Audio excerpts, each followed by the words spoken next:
We are now live, and I believe this is the third home I've been in since I've been broadcasting to you all live, but the fourth or fifth, depending on how we count it, since this program started really in 2022. Although I think I have something on the channel from like 2012 and definitely was making content on another channel from like 2012 to 2014. Those of you who know that's that Enoch Elijah stuff. Anyway, I'm here to review Ryszard Kapuściński. That's a very tough name. It looks like it's connected to the name Richard. Someone correct me if it's not. It's a Polish name. Ryszard Kapuściński, if so, in America, as with Richard Nixon, we like to call our Richard's dick. And so I can call him that too if I'd like. As always, add your super chats, add your super stickers, and you can join the channel directly at $5 a month, $1 a month, some crazy benefactors, even maybe $25 a month. There's a couple out there. And you can go to patreon.com/Aksum as well, or you can join the Substack. In fact, the Substack might be the greatest thing, the feature of notes, which I'll comment on as they start to unload it this week. But I think we're in the week of April 10th, 2023 AD, just to date it for people who may be watching this later rather than live. So anyway, the notes feature of Substack will be a kind of Twitter competitor, and I'll speak about that at length. But here I'm here to review the physical print book. I listen to a lot of audiobooks, and a lot of people say read when they meet here, and there's a lot of discourse around that. I don't think it's a big deal as long as you're getting the information. And sometimes I get the information better when it is audio. But in any event, I read this print, and because I moved, which is why I mentioned all that nonsense, I can't find it. I have no clue, no earthly clue that is, as to where my physical copy is. Otherwise, I like to show it in your face. My father, growing up, had a copy for a long time, but he lost it, and I never got around to reading it. Funny enough, like Graham Hancock's The Sign and the Seal, which I also plan to review on this channel. Both cases were both books my father had in the house I just never touched. The former, the one that I'm talking about today, Ryszard Kapuściński's The Emperor, after my initial conversation with Mencius Molbug, aka Curtis Yarvin, on the program, which is still to this day the highest viewed video, there were a couple books that he spoke to me about that happened to be in my house. It was that, and I think it was The Hyena's Belly. That The Hyena's Belly I actually read when I was in high school or something, about the kind of impact on refugees during the communist movement. But Ryszard Kapuściński is a journalist and a communist. I'm sorry for the redundancy. I repeat myself. Anyway, he was a Polish writer, a Polish poet, journalist, whatever you want to call him. And he wrote a ton of books from the 70s through the 2000s. And he actually even surprises you by showing up in one of my favorite directors, also a communist, but maybe a reformed one or one who's reflected. And one of those reflections is his film, An Imperfect Journey. Haile Gerima. He's also a family friend, maybe a cousin, on both sides of my family, actually. A family friend / cousin of my mother, and a friend of my father. And he has a great basement in the Sankofa Cafe where he makes a lot of his independent films, and where he's made a lot of independent films since the 70s. He's been this anti-institutional, super independent, super pro-Black, super pan-Africanist Ethiopian filmmaker for so long. And this year, the institution, or rather last year or a couple of years ago, the institution honored him. And that was at the Academy Museum in Los Angeles. And I got to see... I think it was his title film, Sankofa, live. But anyway, in Imperfect Journey, Haile Gerima is joined by one Ryszard Kapuściński. So while I am highly skeptical of the intentions of Ryszard Kapuściński towards Ethiopia, I very much appreciate Haile Gerima's intentions. Although, I think obviously the Marxist-Leninism is misguided, I think his overall intentions are always good for Ethiopia. And don't bark at me that the road to hell is paved with bad intentions. I still think intentions matter. I think the same thing in authorship, in debates and discourse around the philosophy of art and the philosophy of aesthetics, part of which, of course, inspired the name of my podcast, POAAS. So anyway, getting back to the book. One more aside, because you could say a lot of my work is a series of asides or a series of digressions. Ryszard Kapuściński's The Emperor was recently brought up in a wonderful conversation in Amharic, which I posted to the community channel on the YouTube channel, that the friend of the program, Dr. or Professor Hewan Simon, an Ethiopian historian who has lived, I believe, in the UK, Germany, and in Ethiopia. And I believe is in transition sometime. Either she's in Germany now or on the way there from Ethiopia.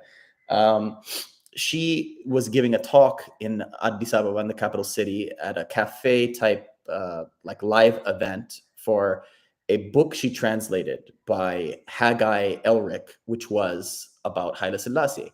And that book was a Jewish or Israeli national who really appreciated Emperor Haile Selassie.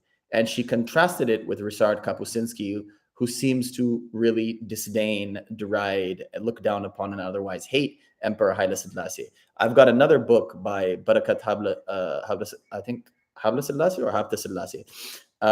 Anyway, he was one of the founders, if not the founder, of the Eritrean constitution.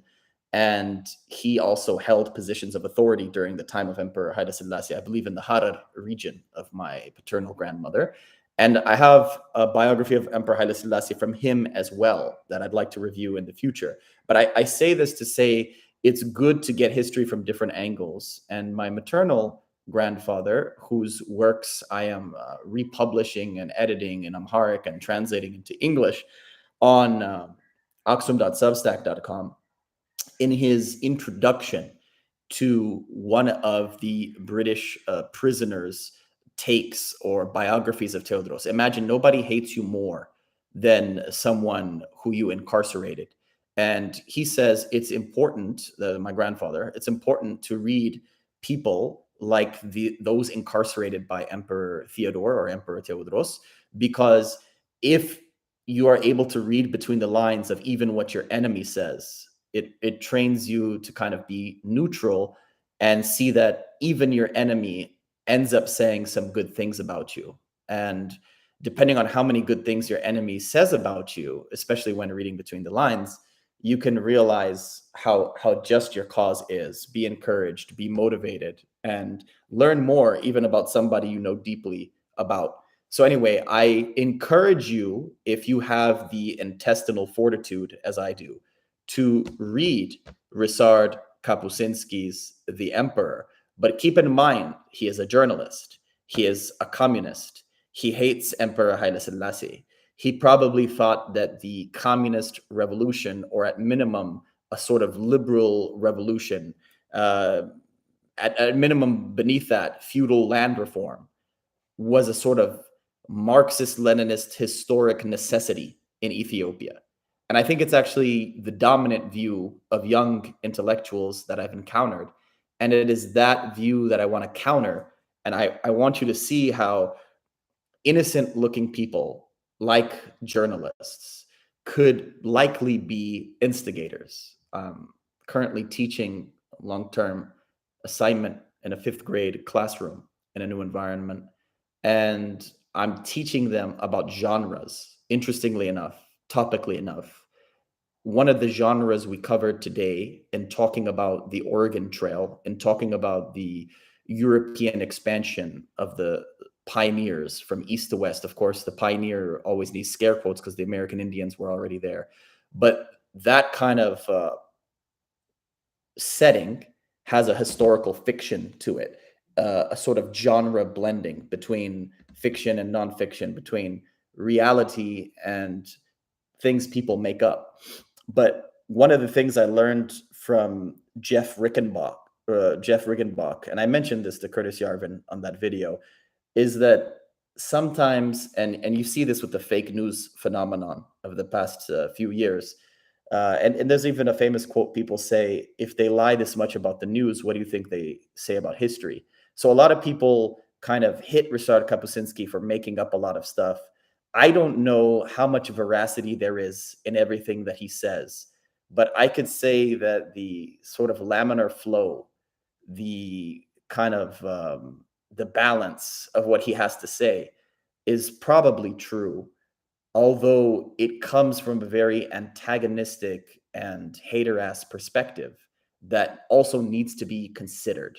And again, this sort of historical necessity of getting rid of the absolute monarchy in Ethiopia.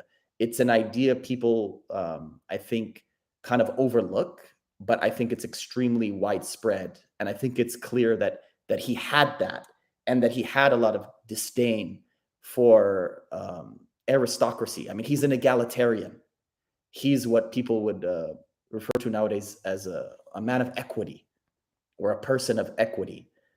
And so you can see the kind of conflict between those modern and postmodern ideas and the very ancient society that Ethiopia still was in the 70s when my parents lived there and my grandparents lived there. So anyway, Ryszard Kapuściński is a hater of absolute monarchy. He is an egalitarian, so he's going to hate the elites of Ethiopia that have sort of clear divides. And any clear divides in a society, an aristocratic society, he's going to hate that. And so those are the grains of salt that you can take the book with as you read it. But if you read it, there are a lot of little anecdotes and a lot of little asides that, again, any one of them could be fake. But when you take it as a totality, it seems very realistic. Like the pettiness of an aging, ailing emperor who should have had a successor already running the show, but didn't, reassigning hereditary chiefs for non-hereditary chiefs for the sake of punishing the hereditary chiefs and for the sake of instilling loyalty in these new non-hereditary chiefs. This is the Masafint and the Makwanant, two classes of the aristocracy that Ethiopia has always had, one by blood and one by merit. Ethiopia is unique in its system of blending both blood and merit, not one or the other, but both. Yes, and, as the zeitgeist is wont to say. So anyway, in revealing that type of pettiness, I think Kapuściński is revealing something true about Emperor Haile Selassie, especially in his waning years. And in speaking of the overall kind of structure and way of life, I think it's true. But any of the individual anecdotes, they could be falsified. I have no way of verifying them, but some of them sound very real. And so I think when we keep an open mind, historical fiction can sometimes be as valuable as history, because at least with historical fiction, you know that there's something fictional going on. The danger with history is having that first presumption that everything in there is totally accurate and respecting the acumen of the historian behind the work. But if you disrespect Ryszard Kapuściński as a hater of Emperor Haile Selassie, as a hater of Ethiopia, and as a journalist communist, then I think you can learn from him by reading The Emperor. Whether you do it in print like I did, or an ebook or audiobook, get after it. I don't see any questions in the chat, so I'll move on. That's my review, and I encourage you to read it.